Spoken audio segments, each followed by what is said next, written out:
Quantic Media.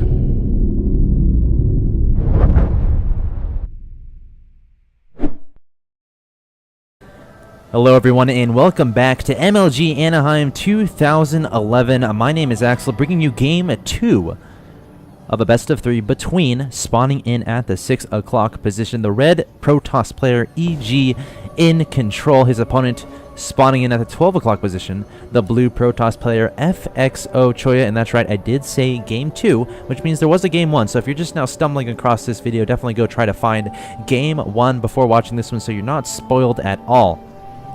That being said, Choya is ahead 1-0 in this series. That means if he wins this game, he will move on to the next round of Anaheim. And that also means if EGIncontroL loses this game, he will be out of MLG Anaheim 2011. He hasn't won a series yet, so he definitely wants to win this series to, you know, come out of MLG with something at least a little positive to say and to show from it. But either way, let's talk about game 1 a little bit.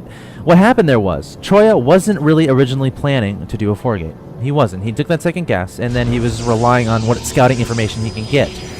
What happened was, he was scouting with his Zealot and Stalker and ended up finding EGIncontrol's forward probe. Once he took that out, he saw the 2 pylons being made, so he's like, oh, he's 4-gating me.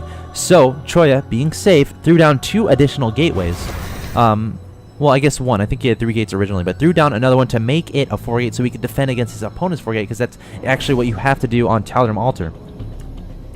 And the difference was he was able to delay the 4-gate from EGIncontroL, so EGIncontroL had to rebuild another pylon and then try to do some aggression, but it failed. I mean, it failed. So Choya came out ahead of that altercation, had more probes than his opponent, had the tech lead with the blink timing, and then exploited that timing by hitting his opponent right when blink completed. So Choya has the 1-0 lead in this series, and let's go ahead and talk about this game. It's going to be PvP on Metalopolis. They are very far away from each other, and there is a ramp.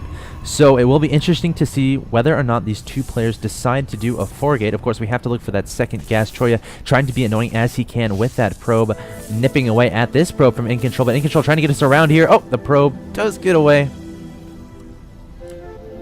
Both these players' Cybernetic core are about 80% of the way down, and that's usually when the second gas would go down, but looks like both these players are getting their first Zealot, playing very standard for now. Let's keep an eye on the Income tab if they get to 20. Once they get to 20, that's usually when you stop when you're doing a 4-gate, so we'll have to keep an eye on that. Probe from Choya continuing to scout around. Warp gate starting for EGIncontroL, and chrono boosting both the Stalker and the Cybernetic core. That's a little bit interesting. And look at this. Choya going to be stealing his opponent's second gas, and how will EGIncontroL respond? Usually, if a gas gets stolen, the other player will go ahead and steal their opponent's second gas.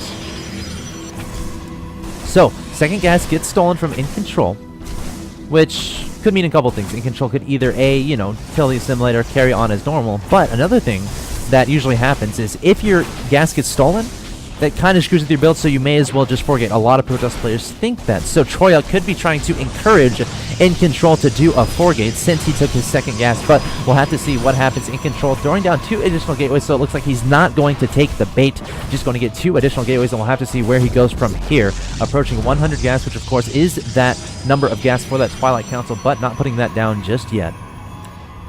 He just spent 100 gas. Oh, okay, he built a sentry. Back on Choya's side of things, 2 gateways down of his own, and also getting his second gas, so both players getting those 3 gates. So no 4-gates here today as of yet. At the same time, EGIncontroL putting down a forward pylon near his opponent's base. Choya has not scouted that out quite yet. Income tab shows both players decent on harvesters, still building those. So yeah, we're going to transition into the mid game here. Neither player doing a 4-gate, both just 3 gates on the field. The question is, where do they go from here? Do they expand? Do they get a robo? Do they get a Twilight Council? Remains to be seen. And look at this, EGIncontroL going to be getting a Stargate. Very interesting play indeed. I don't even know where it is. Oh, he's proxying it. Very interesting. So EGIncontroL going to be proxying a Stargate here. And Choya putting down a robo. And Stargate play is essentially the counter to Robo play. I mean, if you get Phoenix, you can lift up Immortals. If you get Void Rays, Immortals can't shoot up. And this is interesting, because if you're going Colossus or Immortals, you're not making a lot of Stalkers, you're making a lot of Zealots, which again, don't shoot up. So EGIncontroL can try to go for some 3-gate Stargate timing here, hitting with a couple Void Rays along with a decent ground army. At the same time, Choya also putting down a forward pylon of his own, approaching his opponent's ramp. There are 3 Zealots here from EGIncontroL, though. Oh, and the probe gets through, but doesn't see much. Now, see, the thing is here from EGIncontroL, he doesn't have any sort of... Oh, well, there we go. So if he goes Stargate, obviously the main problem is, okay, what if your opponent goes DTs? You have no way to detect it. You have no robo. EGIncontroL combating that by putting down 2 cannons at his ramp to be able to detect those Dark Templars. So we'll have to see what happens here. EGIncontroL safe against DTs, but his opponent isn't even going DT. Choya getting an Observer first thing, and now putting down a Robotics base. So this is, on first thought, I mean, Choya going the opposite build you want to go against Stargate. That's for sure.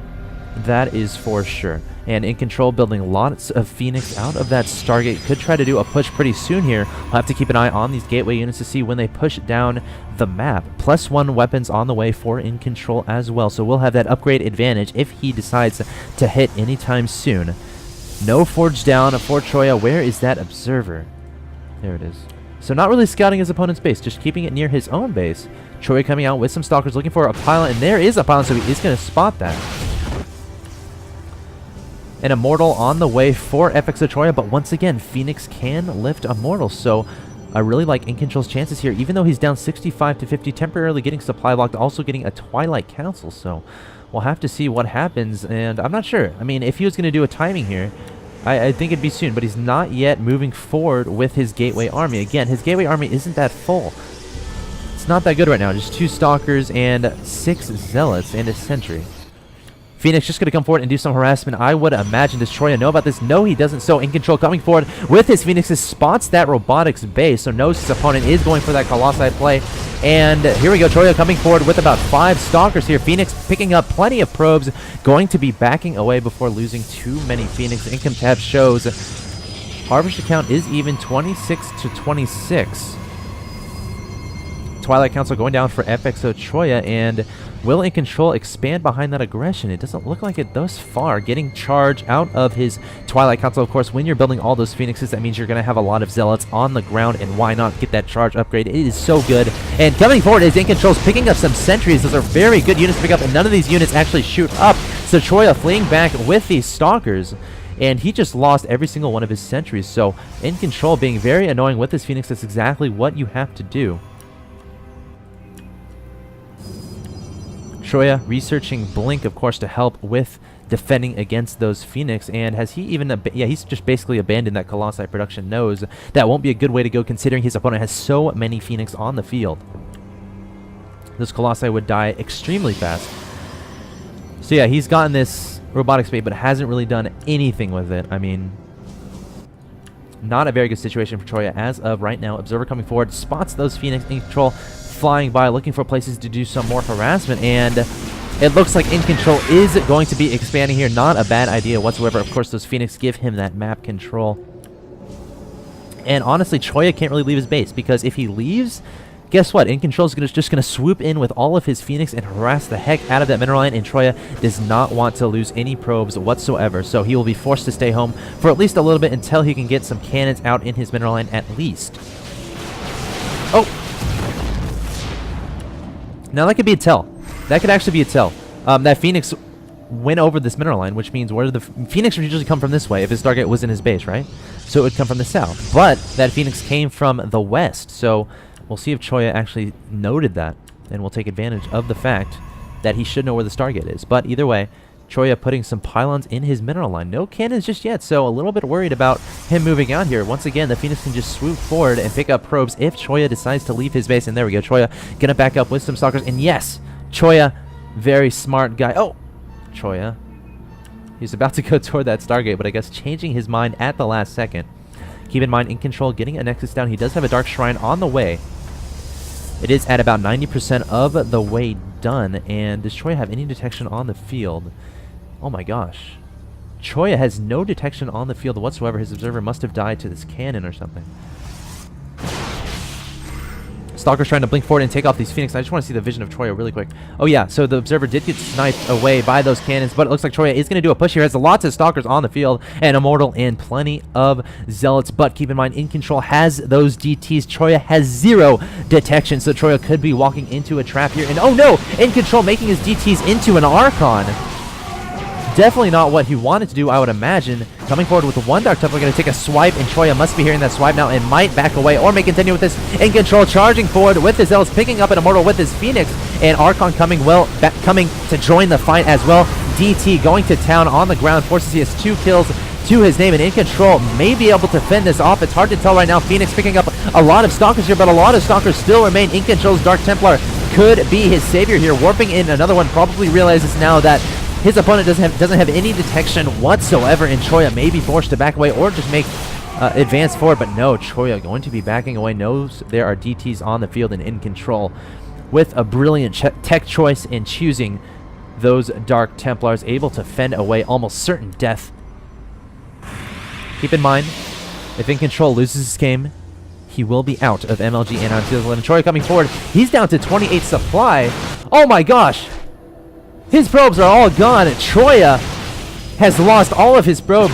DT's doing so much damage to his mineral line, killing absolutely every probe, and Choya missed it. He didn't even know about it, and neither did I, but just went back and saw. So Choya has to win with this push. He has 1 Observer. Yes, he has 1 Observer over his army, but EGIncontroL coming forward with his Zealots, Stalkers, and an Archon. Picking up as many Stalkers as he can. And wow, Choya down to 1 Harvester. EGIncontroL trying to clean this up as best as he can, but does he have enough? And it looks like he does, so EGIncontroL will clean up the army of FXOChoya, and there's the GG. So EGIncontroL takes game number 2. Let's guess how many kills this DT has. Put the guess in your mind. I'm going to say 24. 32 kills on that Dark Templar. So that is the hero of the day right there. EGIncontroL takes game number 2. So we're just going to jump right into game number 3. Look for that link. Click next. Do whatever you got to do to get to that next game. Stay tuned to MLG.tv for more casts from MLG Anaheim 2011.